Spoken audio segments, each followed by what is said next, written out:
Good morning dear friends, मैं doctor Mahendra Saran और इस वीडियो में मैं आप सभी को एमए प्रीवियस के कुछ इंपॉर्टेंट क्वेश्चन बताने जा रहा हूं जो आरयू, मत्स्य, ब्रज, शेखावाटी, एमडीएस और कोटा यूनिवर्सिटी के से जो छात्र बिलोंग करते हैं वो जरूर देखें। देखो ये एस.टी. कोलरिज की क्वेश्चन है। ये एस.टी. कोलरिज की 3 कविताएं, Christabel, rime of the ancient mariner और कुबला खान।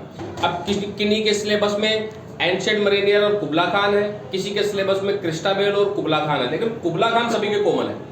तो मैं तीनों पोएमों के क्वेश्चन लेकर के आया हूं कि किस प्रकार के क्वेश्चन के आने की पॉसिबिलिटी, कैसे आंसर करना है। तो देखो, राइम ऑफ द एंशिएंट मरीनियर का अगर क्वेश्चन आता है, जिन छात्रों के सिलेबस में एंशिएंट मरीनियर है वो ध्यान दें।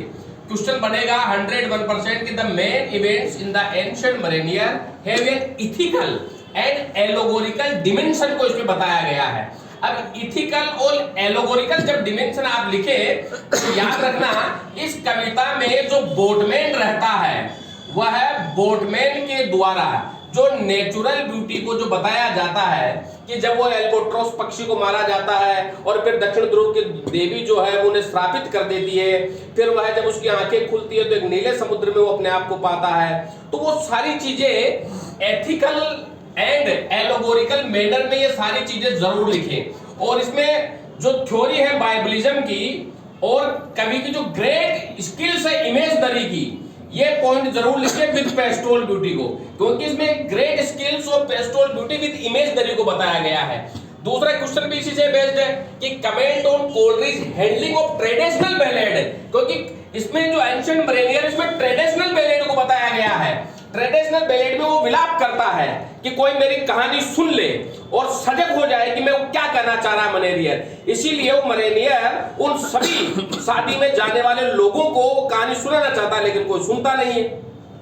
तो ट्रेडिशनल बैलेड को इसमें बताया गया पूरी तरह से। तो जब आंसर लिखे पोएट के इंट्रोडक्शन से लेके, पोएम के इंट्रोडक्शन से लेके थीम, प्लॉट और समराइजेशन से लिखते हुए आप इसमें बाइबलिज्म थ्योरी को, लिरिकल बैलेड को, एलोगोरी को और इसमें पोएट की ग्रेट स्किल्स ऑफ इमेजनरी और विद पेस्टोरल ब्यूटी को और क्रिटिकल कमेंट, इस तरह से इसका आंसर लिखे आप। अब चलते हैं दूसरी कविता, describe the romantic feature of the poem Kubla Khan. Kubla Khan की कविता 1797 में लिखी गई, 1816 में पब्लिश हुई। एंशिएंट मरीनियर 1797 से 1798 में पब्लिश हुई।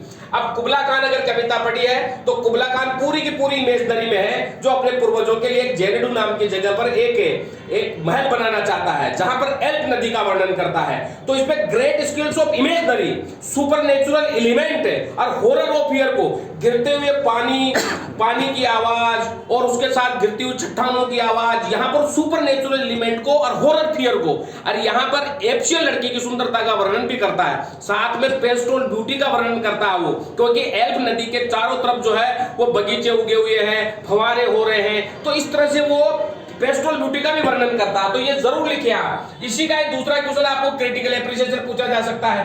अब आ जाओ क्रिस्टाबेल का।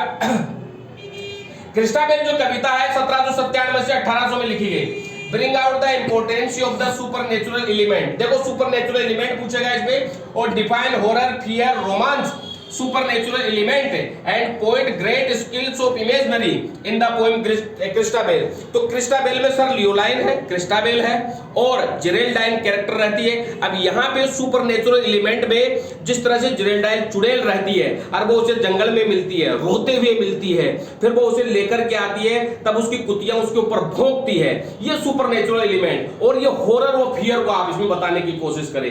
इसमें ग्रेट स्किल्स ऑफ इमेजनरी भी आएगी, जंगल का वर्णन करके कवि ने पेस्टोरल ब्यूटी को समझाया है। तो इस तरह से विद पॉइंटों के आप आंसर लिखें। क्रिस्टाबेल इजी पोएम है बनिस्पत राइम ऑफ द एंशिएंट मरीनियर के। आप कुबला खान और क्रिस्टाबेल को अच्छे तरीके से लर्न कर सकते हो, और मैं सजेस्ट करूंगा कि बच्चे क्रिस्टाबेल को और कुबला खान को लाइन टू लाइन पढ़े। 2 फायदे, एक तो एक्सप्लेनेशन मिलेगी और एक आप इसका लॉन्ग क्वेश्चन अच्छे तरीके से कर पाओगे with the critical comment, with the critical note, जिसमें वो सुपरनेचुरल एलिमेंट, हॉरर, फियर को, इन सबको अच्छे तरीके से बता पाएगा। इस तरह से आप क्वेश्चन लिखिए, क्योंकि ये तीनों कविताएं आप सभी के सिलेबस में है, किसी के 2 पोएम है, किसी के 3 पोएम, और इसी तरह से आंसर लिखना है। फिर भी कोई दिक्कत आए कमेंट बॉक्स में लिख के मुझे जरूर बताएं। Thank you.